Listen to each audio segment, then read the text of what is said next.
You know, there comes a moment in many people's lives when everything suddenly feels utterly pointless. The job that once seemed important now feels like a meaningless charade. The relationships that once brought joy now feel like empty performances. The goals you were chasing now seem arbitrary and hollow.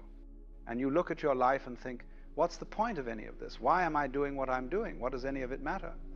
This is not depression, necessarily, though it might look like it from the outside. This is something much more interesting.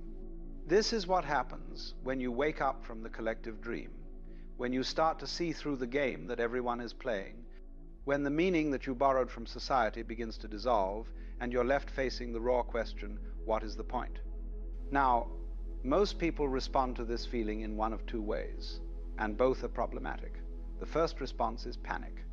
They feel the pointlessness and immediately try to run from it, to distract themselves, to create new meanings, new goals, new purposes. They throw themselves into work, into relationships, into causes, into addictions, anything to avoid sitting with that uncomfortable feeling that nothing matters. The second response is resignation. They accept the pointlessness as a final truth and sink into a kind of nihilistic despair. If nothing matters, why do anything? Why get out of bed? Why engage with life at all? They become paralyzed by the very insight that could have freed them. But I want to suggest a third response, a response that's actually quite revolutionary. What if the feeling that everything is pointless is not a problem to be solved, but a doorway to be walked through? What if it's not the end of meaning, but the beginning of a much deeper kind of meaning? Let me explain what I mean. When you feel that everything is pointless, what you're really recognizing is that all the meanings you've been living by are invented. They're made up. They're stories that human beings have told themselves to make sense of existence. And there's nothing wrong with stories, but when you realize that they're just stories, that there's no cosmic necessity to any of them, something very important has happened. You've seen through the game. You've recognized that meaning is not found, it's created.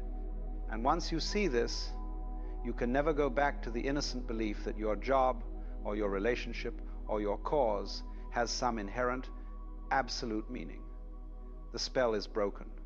And this feels pointless at first because you've lost the meanings you were borrowing from outside yourself. Society told you that success matters, that family matters, that progress matters, that leaving a legacy matters. And you believed it. You made these borrowed meanings your own and built your life around them. But now you've seen that these are just agreements, just collective stories that we've decided to take seriously. And once you see the arbitrary nature of these meanings, they lose their power over you. And yes, this creates a void, a sense of pointlessness. But this void is not the end, it's the beginning. You see, as long as you're living according to borrowed meanings, you're not really free. You're like an actor who's so identified with their role that they've forgotten their acting.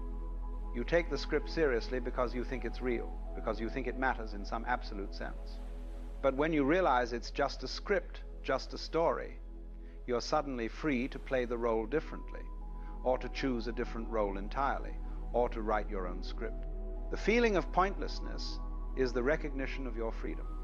It's the moment when you realize that you don't have to live according to anyone else's definitions of what matters. You're free